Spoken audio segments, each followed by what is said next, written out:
Praise the Lord. प्रभु यीशु मसीह के मधुर और जलाली नाम में एक बार फिर से आपका स्वागत है हमारे चैनल योद्धा यीशु के। और मैं आपका भाई जॉन मैथ्यू। खुदा के प्रियो, वचन कहता है कि चाहे मैं घोर अंधकार से भरी हुई तराई में होकर चलूं तो भी हानि से ना डरूंगा, क्योंकि तू मेरे साथ है। तू हमेशा मेरे साथ रहता है। जब हमारा विश्वास होता है तो हमेशा हमारी नामधराई को दूर करता है, शर्मिंदगी को दूर करता है। ऐसी ही एक और गवाही लेके आपके सम्मुख आए हैं, जो कि सिस्टर सोनिया की है। उनके जीवन में खुदा ने ऐसा कार्य किया कि उनके जीवन की शर्मिंदगी को दूर किया, उनके सिर को था जो ऊंचा किया। खुदा ने अपने वचन में कहा, मैं तेरे को कभी पूंछ नहीं बनाऊंगा, सर बना के रखूंगा। उन्होंने बहुत ही दुर्दशा, उनकी बहुत दया नहीं थी, लेकिन उन्होंने जब खुदा का पल्ला पकड़ा, खुदा के पीछे चलना शुरू किया, तो खुदा ने उनको ऊंचे स्थान पे खड़ा किया। सो ऐसी ही एक और गवाही के साथ आपके साथ समक्ष आए हैं। सो हम स्वागत करते हैं पास्टर सोनिया जी का। सोनिया जी, आपका स्वागत है हमारे चैनल में। सभी को जय मसीह की। मेरा नाम पास्टर सोनिया ठाकुर है और मैं अन्य जातियों से हूँ और आज प्रभु की सेवा कर रही हूँ। और हमारे चर्च का नाम है लव ऑफ क्राइस्ट फेलोशिप और मैं अमृतसर में से हूँ और सेवा करती हूँ। सिस्टर सोनिया, आप मेरे को बताएं कि खुदा आपके जीवन में कैसे दाखिल हुए और खुदा के साथ आपका रिश्ता कैसे जुड़ा? जी ब्रदर, मेरी गवाही तो बहुत बड़ी है, पर मैं उसे आपको डिटेल में बताना चाहूँगी कि मैं बचपन की भी बताना चाहूँगी और आफ्टर मैरिज की भी बताना चाहूँगी कि मैं बचपन से ही कट्टरवादिता में हम रहे हैं। और मैं प्रॉपर अन्य जाति ठाकुर फैमिली से थी और मैं बहुत ज़्यादा अंधविश्वासी थी और मैं एस्ट्रोलॉजर से सलाह लिए बिना कभी कोई काम नहीं करती थी। और उन्होंने जैसे बोलना कि अंगूठियाँ डालो, और मैंने हर तरह के नग वगैरह भी डाले और जैसे जैसे बोलते थे, कभी नहर में ये चीनी फेंक के आना है, कभी कुछ।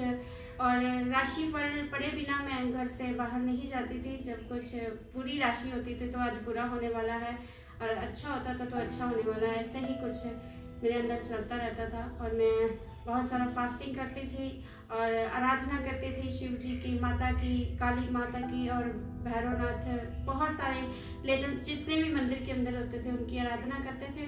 और सबसे ज़्यादा बड़ी बात है कि बहुत ज़्यादा आराधना करती थी। काली की तो इतनी ज़्यादा करती थी, बहुत कितने घंटे मैं प्रार्थना करती रहती थी उनके आगे। और काफ़ी फिर मेरी मैरिज हो गई तो फिर भी मैं यही सब करती रही और समय से उठना, समय से आराधना करनी उनकी, भगवान की, समय से जोत वगैरह जगाना, बहुत सारा, फिर मंदिर में भी जाना और सब ये सब करते थे हम। और जैसे कि मेरा पति ड्रग एडिक्ट थे और हमारे घर के हालात खराब थे बहुत ज़्यादा, और मैं बहुत ज़्यादा विश्वास करती थी माता पे, और मैं बहुत ज़्यादा उनके आगे रोती थी मंदिर में जाके कि कुछ ऐसा हो जाए कि सब हालात बदले। और पर जैसे हम कई जगहों पे जाते हैं, कभी कहीं ऐसे ही एक बहन ने मुझे बताया चर्च जाने के लिए, और मैंने चर्च गई तो मुझे वहाँ भी जाकर पहले कोई शांति सी नहीं फील हुई। और वहाँ देखा मैंने लोग गवाहियाँ दे रहे हैं और मुझे पता नहीं होता था कि गवाही क्या होती है, कैसे देते हैं, क्या बोलते हैं। और लोग वहाँ पे बोल रहे थे मेरा घर बना दिया खुदा ने, कोई बोल रहा था मुझे इस बीमारी से चंगा कर दिया, कोई बोल रहा था प्रभु ने मुझे ऐसे ये चीज़ दी, वो दी। और मुझे ऐसा लग रहा था कि मेरी ज़िंदगी तो ख़त्म हो रही है, मेरी ज़िंदगी तो इतनी ख़राब हो गई है, इनको ये सब कैसे हो सकता है, कैसे हो सकता है ये सब। इतने साल बचपन से लेके आज तक मुझे इतनी आराधना की, इतना पूजा पाठ किया, सब कुछ किया, नहीं कुछ हुआ, तो ये सब कैसे हो सकता है। पर ये सब मैंने देखा और मैंने विश्वास नहीं किया। पर जब मैं फिर से प्रभु की आराधना में आई, आराधना को अटेंड किया, और मैंने देखा कि धीरे धीरे मुझे वचन सुनना अच्छा लगने लगा।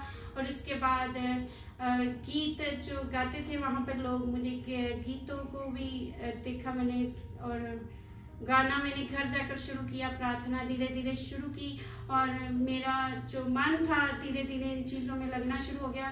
तो वो जो मैंने धागे तवीत बहुत कुछ डाल रखा था गले में, तो मैंने पास्टर जी को भी ऐसे ही बोला, मैंने कहा मैंने अपना धर्म नहीं बदलना, मैंने मेरा जीवन मैंने फिर से वैसे ही अपने मंदिर में वापस जाना है, पर नहीं, प्रभु ने मुझे चुना था। मेरा आप उनसे अपनी वो कंडीशन रख रहे थे कि मैं अपने वही सब कुछ करूंगी, जी सिर्फ आप मेरे पति को या जो भी मेरे घर की प्रॉब्लम हाँ, कि मेरे घर के हालात को बदले, मुझे मेरे घर के हालात बदलने चाहिए, मेरी ये कंडीशन थी। जी। और मैंने वो कंडीशन बदलने के लिए ही गई थी, पर नहीं, परमेश्वर ने मेरे जीवन में आए, परमेश्वर ने मुझे अपनी बेटी बनाया, अपना प्यार दिखाया, और मैं धीरे धीरे मेरा बंदियों में दिल लगने लगा, मैं बंदियों में जाने लगी, आराधना करने लगी, और प्रभु में बढ़ती गई, और बहुत सी परेशानियां घटने की बजाय और ज़्यादा बढ़ गई, और इतनी ज़्यादा बढ़ गई कि जब मैं रात भर बंदियां अटेंड करके आती थी तो मेरे घर वाले दरवाज़ा नहीं खोलते थे, और मैं कई बार रात भर ही करके बाहर बैठी रहती थी, और बहुत ज़्यादा विरोध होना शुरू हो गया। घर वालों ने विरोध किया, जो मेरे आस पड़ोस वाले थे, विरोध करने वाले आपके अपने ही थे, और कि इसने धर्म बदल लिया है, ये चर्च जाती है, ये ईसाई बन गई है। पर धीरे धीरे जब मुझे पता लगा, मैंने लोगों को बताना शुरू किया कि नहीं, यीशु जीवन बदलता है, दिल बदलता है, उसने मेरा जीवन और दिल दोनों बदला है, मुझे अपनी बेटी बनाया है। और कई लोगों ने तो यहाँ तक बोला कि आपको पैसे दिए हैं फिर आपका धर्म बदला है, पर ये बात एकदम बिल्कुल झूठ है कि पैसे नहीं देता कोई भी। मुझे पैसे नहीं मिले, मेरा दिल यीशु मसीह ने बदला है। आज मैं उसकी बेटी हूँ, उसका काम करती हूँ, और उसका काम हमेशा मुझे लाइफ टाइम करना है और हमेशा करते रहना है। और मैं ये कहूँगी कि यीशु मसीह में बढ़ने के लिए उसके पास आने की ज़रूरत है, उसके साथ टाइम स्पेंड करने की ज़रूरत है, और यीशु मसीह जीवन तो बदलता ही है, साथ में हमें अपनी संतान होने का भी अधिकार देता है। और स्वर्ग में तो जगह प्रभु ने हमें पहले से दी है, हमारे पापा को माफ़ किया है, हमारा जीवन बदला है। मैं प्रभु का धन्यवाद करती हूँ कि प्रभु ने मुझे मूर्ति पूजा से बाहर निकाला, प्रभु ने मुझे अद्भुत रीति के साथ चुना। मैंने कभी सोचा नहीं था कि मैं प्रभु यीशु को ग्रहण करूंगी, पर आज 12 साल से मैं सेवकाई कर रही हूँ, और संडे चर्च चलाती हूँ, और प्रभु की दया को महसूस करती हूँ, प्रभु के प्यार को महसूस करती हूँ, और बहुत से लोगों को वचन सुनाती हूँ। प्रभु की दया को मैं अपने जीवन में अनुभव करती हूँ हमेशा, और मैं प्रभु का धन्यवाद करती हूँ। अब खुदा के आने से पहले, खुदा के आने के बाद आपका जीवन कैसा है और क्या क्या तब्दीलियां आपकी लाइफ में हैं? जी ब्रदर, ये बात बहुत इम्पोर्टेंट है, क्योंकि सारी आदर और महिमा प्रभु को मिले। आमीन। क्योंकि मैं विश्वास करती हूँ मेरा प्रभु मेरे सामने बैठा है, सुन रहा है जी। कि मुझे कौन सी ब्लेसिंग उसने दी है। मुझे बताना बहुत ज़रूरी है जी। कि मैं एक छोटे से रूम में रहती थी, और छोटा सा ही था, एक 25 गज की शायद जगह है हमारी, और उसी रूम में प्रभु ने 3 फ्लोर मुझे बना के दिए, मुझे खुद का चर्च लैंड दिया है।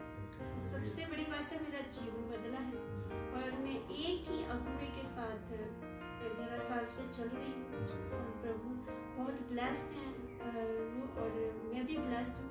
और जिस मोहल्ले में मेरा निरादर था, मेरी बेइज्जती होती थी रिश्तेदारों में, भाई बहनों में, और जहाँ मैं सर उठा के नहीं चल सकती थी, क्योंकि उन दिनों में हालात मेरे बद से बदतर थे। मुझे खाने के लिए मेरे पास रोटी भी नहीं थी, पहनने के लिए कपड़े नहीं थे, मुझे ये नहीं पता था शाम को मैंने खाना खाना है कि नहीं खाना है। अब ऐसा प्रभु ने बरकत दी है कि चर्च बनाया है, और चर्च में चर्च एक हेल्पलाइन होती है, और वहाँ से कोई भी भूखा नहीं जाता, और कि बहुत सारे लोगों को खिलाने का एक जरिया बना दिया, और इतना ब्लेस किया है, इतना ज़्यादा मुझे ब्लेस किया। हर एक आशीष से दी है मुझे। आर्थिक रूप से प्रभु ने मुझे ब्लेस किया है, स्पिरिचुअल रूप से मुझे प्रभु ने बहुत ब्लेस किया है, और एक ब्लेस अगुआ दिया है मेरे जीवन में। और मुझे बताया है प्रभु ने कि कैसे अधीनगी में चलने से प्रभु के ब्लेसिंग हमारे जीवन में उतरती हैं।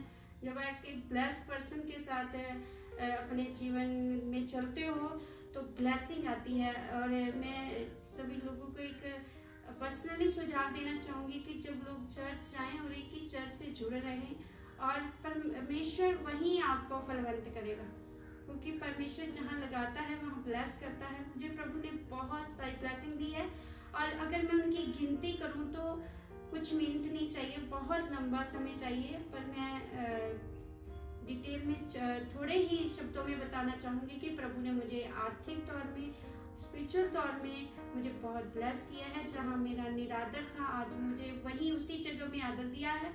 और जिस अमृतसर में जिस जगह पे मैं रहती थी, और मैं सबसे ज़्यादा शुक्रिया अदा करती हूँ परमेश्वर का कि मुझे मेरे गली में, मोहल्ले में, मेरे परिवार में, मेरे घराने में मुझे प्रभु ने सबसे पहले चुना है। मैं प्रभु का धन्यवाद करती हूँ, और मैं विश्वास करती हूँ कि मैं सबसे पहले प्रभु ने मुझे चुन लिया। और उस इलाके में और कोई चर्च नहीं है, अन्य जातियों में प्रभु ने मुझे चर्च लैंड दिया है, सेवकाई दी है, और मैं प्रभु का दिल से, तहे दिल से धन्यवाद करती हूँ परमेश्वर के लिए, उनकी ब्लेसिंग्स के लिए, अपने जीवन के लिए मैं प्रभु का धन्यवाद करती हूँ। और मैं प्रभु के आगे विनती करती हूँ कि इसी तरह अंत तक प्रभु की सेवा में प्रभु दुनिया की अंतिम हदों तक मुझे इस्तेमाल करे, और इस गवाही के द्वारा प्रभु हर एक को बरकत दे। धन्यवाद।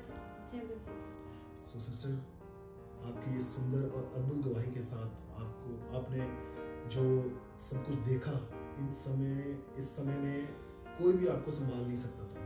अगर कोई इंसान होता तो आपको तसल्ली नहीं दे सकता था, लेकिन आत्मिक तसल्ली देने वाला यीशु मसीह ही था, जिसको आपने जाना, उसको माना और उसके पीछे चले। और आज वो खुद ही वो जो खुशी और जो प्रसन्नता और जो आशीष है वो आपके चेहरे से झलकती है, आपके रूहानियत से झलकती है। सो परमेश्वर आपको बहुत बहुत बहुत ब्लेस करे, और आपके द्वारा बहुत सारी रूहें खुदा के गले में जाए। सो आपको बहुत बहुत धन्यवाद। धन्यवाद। सो हमारे साथ थे सिस्टर सोनिया, जिनकी गवाही आंखें खोलने वाली थी, क्योंकि उन्होंने बचपन में ही बहुत सारे ऐसे हालातों में पले बढ़े, लेकिन खुदा के रास्ते पे चलना बहुत मुश्किल था। और जब उनकी शादी हुई तो उन्होंने बहुत कुछ सहना शुरू कर दिया, मारपीट सहनी शुरू कर दी। शादी के बाद उन्होंने गरीबी देखी, शर्मिंदगी देखी, बहुत बड़ी जिल्लत, बड़ी ज़िंदगी देखी, लेकिन खुदा के पीछे उन्होंने चलना नहीं छोड़ा। जब खुदा को जाना तो सारी जिल्लत आशीष में बदल गई, सारी नामधराई, सारी शर्मिंदगी को उन्होंने ब्लेसिंग में बदल दिया। सो पर ये है हमारा यीशु मसीहा, जो अपने बच्चों को कभी अकेला नहीं छोड़ता, जो कभी हमें अनाथ नहीं छोड़ता। सो परमेश्वर का धन्यवाद हो इस सुंदर और अद्भुत गवाही के लिए। ऐसी ही और गवाही लेके आपके सामने जल्दी आएंगे। सबको जय मसीह।